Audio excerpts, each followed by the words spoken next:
श्री राधे राधे हरे कृष्ण। एक समय सभी ब्रह्म वेद देवताओं के मन में जिनको वेद का जानकारी है, उन सभी के मन में एक प्रश्न का उदय हुआ कि श्री राधिका जी की उपासना क्यों किया जाता है। फिर वे सभी ने आपस में विचार करने का प्रारंभ कर दिया कि क्यों श्री राधा रानी का उपासना किया जाता है।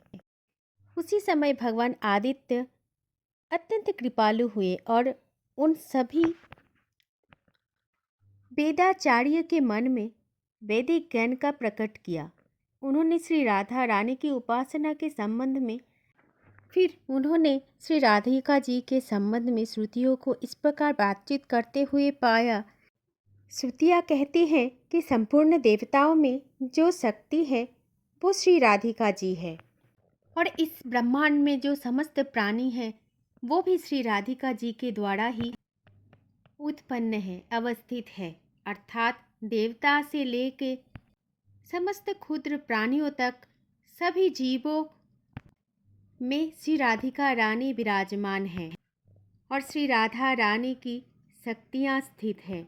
इस समस्त ब्रह्मांड में समस्त प्राणी तथा समस्त देवता उन्हीं से अभिव्यक्त हुए, इसलिए सभी श्रुतियाँ राधिका जी की ही आराधना करती है। समस्त रास मंडल में जिनकी रास क्रीड़ा को देखकर चंद्रमा और देवताओं की पत्नियां भी अपने शरीर का भान भूल जाती हैं, एवं वृंदावन के समस्त जड़ एवं चर अचर प्राणी अपने स्वरूप को भूल जाते हैं एवं स्थिर हो जाते हैं। समस्त रास मंडल में भाव वेश युक्त उन श्री राधिका जी को सभी लोग नमन करते हैं। स्वयं भगवान भी उनके आराधना करते हैं। श्री राधा रानी और आनंद सिंधु श्री कृष्णचंद्र वस्तुतः एक ही शरीर पर परस्पर नित्य अभिन्न हैं। केवल मात्र धरती पर लीला के लिए दो स्वरूपों में व्यक्त हुए हैं। श्री राधा कृष्ण की उपासना, उनके स्वरूप और मंत्र आदि के विषय में बहुत रहस्य की बात किए गए हैं। स्वयं भगवान शिव शंकर तथा महादेव ने श्री राधा कृपा कटाक्ष का मंत्र उच्चारण करते हुए श्री राधा रानी का उपासना करते हैं। एक बार भगवान महादेव ने श्री नारद जी से कहा, देवर्षि, मैं भगवान के मंत्र का जप और उनका ध्यान करता हुआ बहुत समय तक कैलाश पर रहा। तब भगवान ने प्रकट होकर मुझे दर्शन दिए और मुझे मनचाहा वर मांगने के लिए भगवान ने कहा। मैंने भगवान को प्रणाम करके उनसे प्रार्थना की कि हे कृपा सिंधु, आपका जो सर्व आनंदमय समस्त आनंदों के आधार नित्य मूर्तिमान रूप है, जिसे समस्त विद्वान लोग निर्गुण निष्क्रिय शांत ब्रह्मा कहते हैं, हे परमेश्वर, मैं उसी रूप को अपनी आँखों से देखना चाहता हूँ। तब भगवान ने महादेव से कहा कि आप जमुना जी के पश्चिम तट पर मेरे पृथ्वी गोलोक धाम तथा वृंदावन में जाइए, वहाँ आपको मेरे स्वरूप के दर्शन होंगे। इतना कहकर भगवान अंतर्ध्यान हो गए।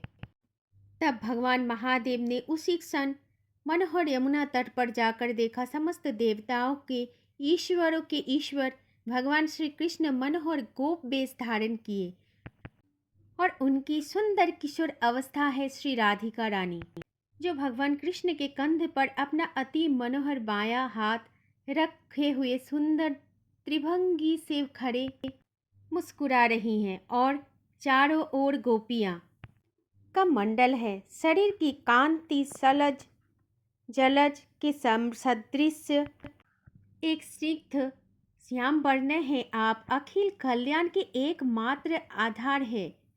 इसके बाद भगवान श्री कृष्ण ने अमृत भरी वाणी से भगवान भोलेनाथ को कहा, हे भोलेनाथ, आपने जो मेरा ये अलौकिक रूप देखा, सारे उपनिषद मेरे इस निर्मल प्रेम में सच्चिदानंद घन रूप को ही निराकार निर्गुण सर्वव्यापी निष्क्रिय और परतपर ब्रह्मा कहते हैं।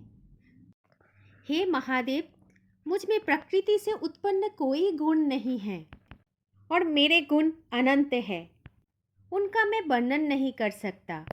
क्योंकि मेरे ये सभी गुण तात्विक है, जो दृष्टि से बिल्कुल सिद्ध नहीं किया जाता। इसीलिए सभी मुझे निर्गुण निराकार कहते हैं। भगवान श्री कृष्ण भोलेनाथ से कहते हैं कि हे महेश्वर, मेरे इस रूप को चर्म चक्षु के द्वारा कोई देख नहीं सकता, इसलिए सभी वेदों में मेरा रूप को निराकार कहते हैं। मैं अपने चैतन्यास के द्वारा सर्वव्यापी हूँ, इसलिए विद्वान लोग मुझको ब्रह्म कहते हैं। फिर भोलेनाथ ने भगवान से पूछा, भगवान आपके इस युगल स्वरूप की प्राप्ति किस उपाय से हो सकती है? कृपया मुझे बताइए भगवान। तब भगवान ने कहा, कोई व्यक्ति अगर राधा कृष्ण की शरणापन्न होकर मन के भाव से हमारी उपासना करती हैं, केवल मात्र उन्हीं को राधा कृष्ण की प्राप्ति होती है।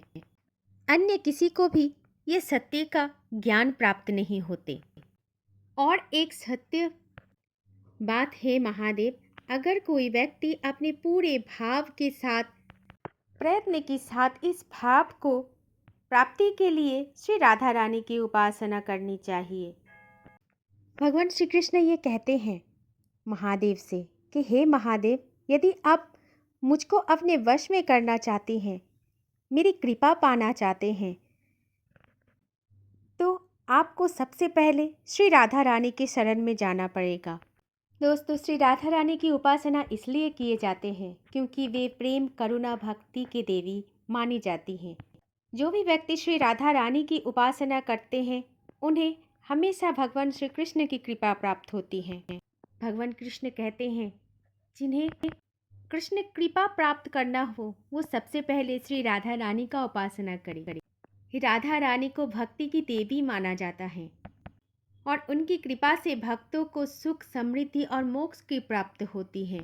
दोस्तों, राधा रानी को भगवान श्री कृष्ण की आंतरिक शक्ति तथा आह्लादिनी शक्ति के रूप में भी देखा जाता है। दोस्तों, आशा करती हूँ आपको आज की ये जानकारी अवश्य अच्छी लगी होंगी। कमेंट बॉक्स में राधे राधे लिखना ना भूलिए और चैनल को सब्सक्राइब करके वीडियो को शेयर जरूर कर देना। जीवन में सुखों की प्राप्ति चाहते हो तो श्री राधा रानी का उपासना जरूर कीजिए। जय जय श्री राधे राधे, जय श्री कुंज बिहारी, जय जय श्री हरिदास, जय जय श्री हरिवंश। हरे कृष्ण।